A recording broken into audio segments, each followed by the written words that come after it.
Everybody, welcome back to another Xvault gaming video. Xvault here, and as usual, we have another news commentary video here and a couple topics I just want to bring to everybody's attention, kind of give my thoughts and opinions on it. So, without further ado, let's go ahead and jump to it.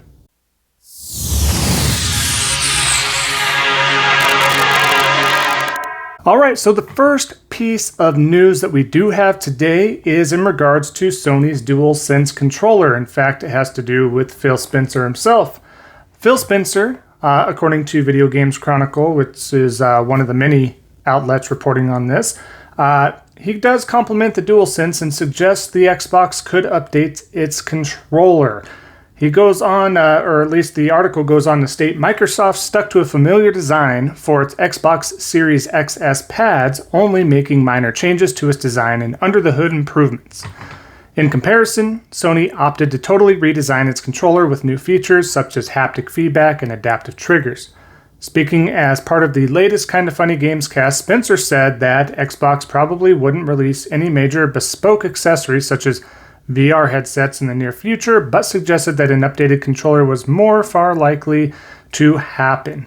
He quotes to state, "When I think about our hardware roadmap, and I really love the evolution of Liz Hamren's team and the work that they've done," he said, "we're definitely thinking about the different kinds of devices that can bring more games to more places. There's probably some more work that we'll do on one controller. I think Sony done a nice job with their controller, and we kind of look at some of that and think there are things that we should go do. But we're probably not in the more bespoke accessories place right now," he added. "We just look at what happens on Windows and other places and see if there's a unique opportunity for us. Right now, I don't think there's anything that's obvious to me." Earlier this year, Microsoft used a customer experience survey to ask Xbox Series XS owners if they would like to see any PlayStation controller features made available for its consoles.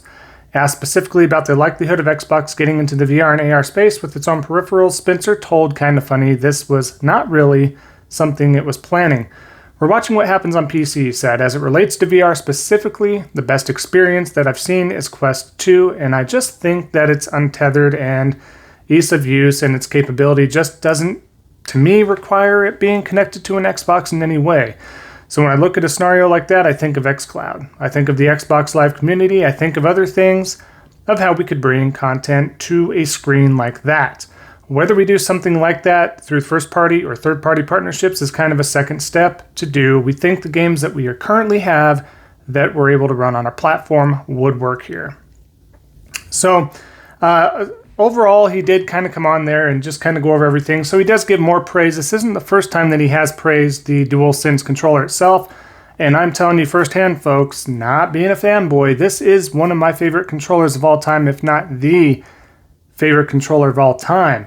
I've never had a problem with any Sony controllers before, but I'm not apt to say or go against the fact that the Xbox 360 controller was the best overall controller of all time, in my opinion.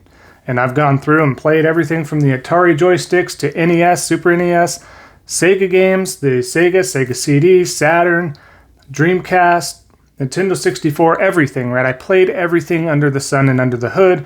I can go on to state that the Xbox 360 controller was the best controller of all time.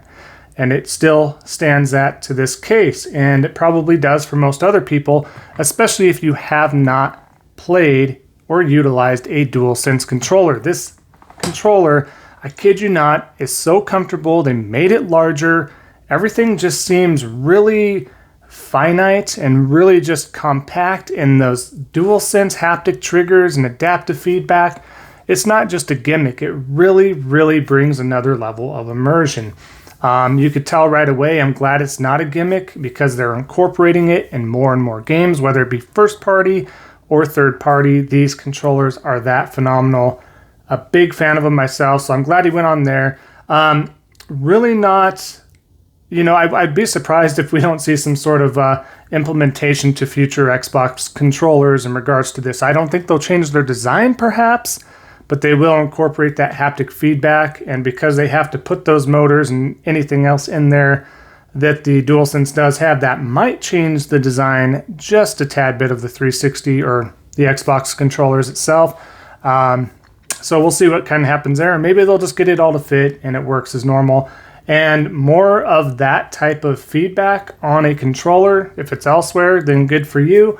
I would love to see this thing implemented in many other devices as well as just controllers, whether it be phones or whatever the case may be. This is just really, really a cool, immersive type of feature and function. So, and just a quick note stating that, like mentioned, Phil going on stating we don't really see ourselves messing around with VR ultimately. They're not going to do that.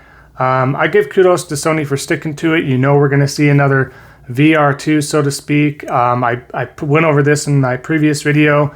They did come out and state some of the specifics as far as the wiring and such. It still will be wired, but it's only going to be one cord instead of many, and so on and so forth. If you want more details onto that, check out my previous video. It's probably a few months back at this point. I have a lot of videos out right now. But feel free to check that out as I go into much detail there. So I think there's definitely room for VR as well. So whatever they want to do, their direction, they're throwing all their eggs into Game Pass as it is. They don't need to do anything else really.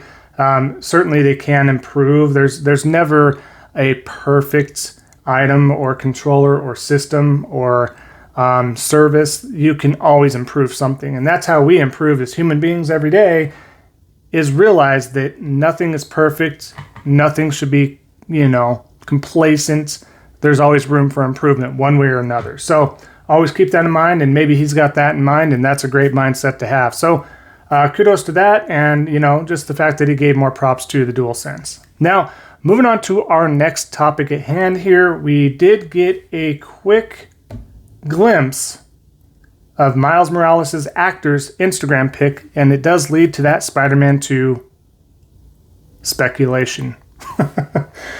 So he now has a deleted post that suggests the actor is working on a new motion capture project. We went ahead and went over this via Video Games Chronicle as well.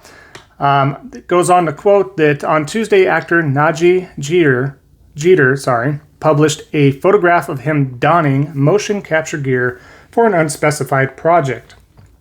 Soon after, he deleted the post entirely once fans began speculating it could be for a full sequel to Insomniac's Spider-Man. That doesn't draw any speculation there alone, right? It's possible that the motion capture could be for an unrelated project. However, Jeter hasn't motion captured any other video game outside of Marvel's Spider-Man since appearing in the original The Last of Us as character Sam in 2013. You can see the full Instagram post archived below via Twitter. I won't post that actual picture. It's just him in a mocap suit. Literally, that's it. There's no captions or anything to it. And he did go on and delete this quickly. You can Google search it if you want. It's literally him in a mocap suit. Nothing to really post up there. So, but that's not really, anything crazy. We've expected Spider-Man 2. They come out and said there will be a full-blown sequel.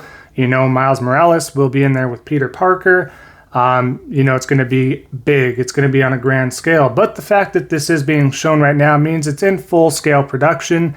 And, mocap work and everything like that, getting the meat of it done.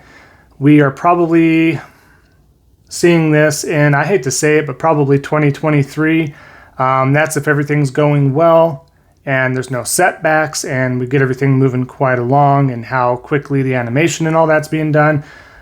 So should be pretty good. But yeah, we're probably a ways off from seeing this. I think we'll get God of War before we get this sequel, of course. So Spider-Man Miles Morales was certainly there to hold us over. And then we got the Spider-Man PS5 remastered version, which I also played through again and got the plat.